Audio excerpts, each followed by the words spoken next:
Hi, this is Angela. I'm going to talk about something a bit different this week.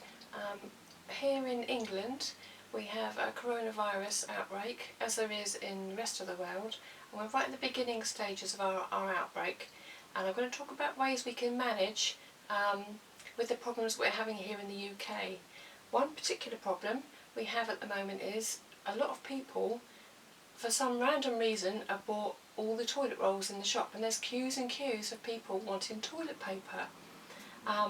I've actually thought of a way that you can get around that if you can't get hold of any toilet paper, and this is whether you're a key worker, someone at home, anything you can improvise with at home. So it's about improvising on what you have at home if there's shortages of things and you feel ill, or even if you just run out of things in the home. With toilet paper you can actually use a flannel, and what you can do is cut it into four. This one is one that I bought at a shop called Primark, which is quite a budget shop here in the UK. Scissors aren't particularly sharp, I do apologise.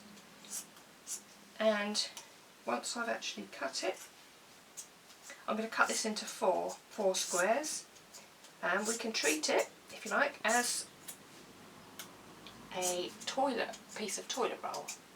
Now you can actually, once you've done the do with the square of flannel, you can actually put it straight away in a bucket of sterilising solution and wash it out with your washing machine once a week, like you would terry nappies. So for those of us who've had children a little while ago and had terry nappies with them, you can soak it in sterilising solution, use rubber gloves, rinse it all out, and then put them in the washing machine like normal.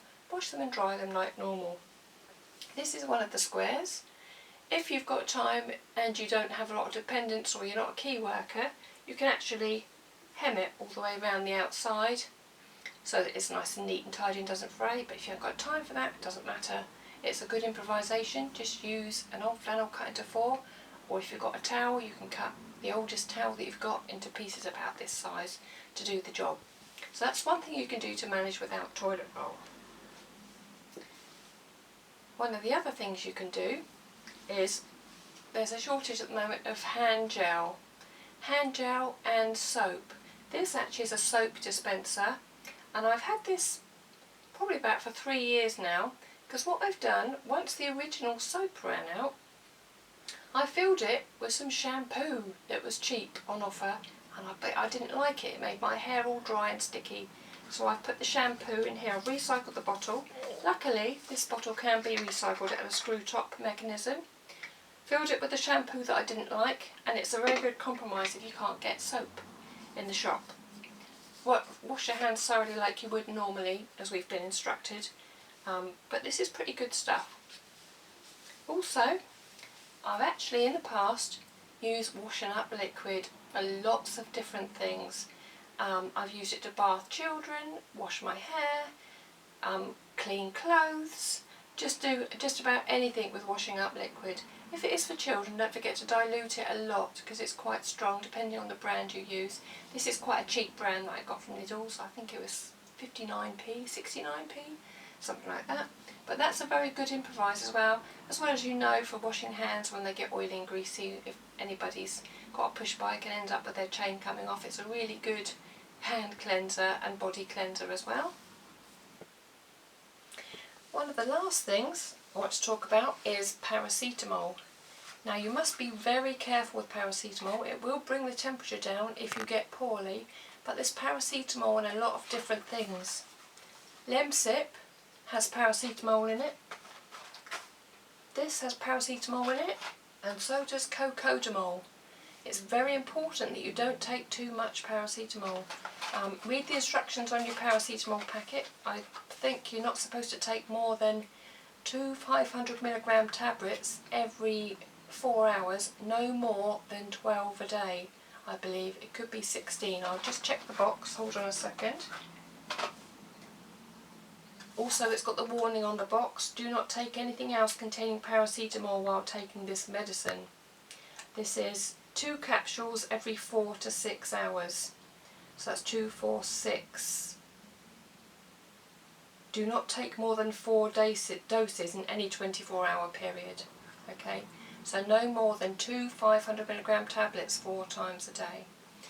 Now, if you run out of paracetamol, or if you're not sure and you don't want to overdose on paracetamol, which is very important, you can do other things to bring your temperature down. You can open windows, you can use a flannel or a towel, make it cold, keep it in the fridge and use it to put over your head. If you put it over your head, there's quite a large blood flow to the head, and it will cool you down quite quickly if you put it on your forehead or your neck as well. That's very soothing. That will help bring your temperature down. Or you can have a warm shower, not too cold, just to try and bring your temperature down. Also drink plenty of water. And don't forget, ask for help. There's lots of places out there and people that would love to help. Phone a family member or a friend, or even a neighbour if you have their telephone number. If you're worried at all, you can actually put a message on your front door that you're self-isolating to warn other people, especially if you live in an area where there's lots of people coming and going, like student halls. So people are aware, not just that you're poorly, but that also they be able to offer help to you as well. And I hope that everybody stays well and does the best they can to cope with their families and their situations. Right, also, as an alternative, if you can think of any alternative to newspaper or toilet paper to keep yourself clean, or you can think of any other way you can keep cool if you become ill, apart from keeping a bottle of water in the fridge, things like that, please make a note in the comments below so we can share with others. Thank you!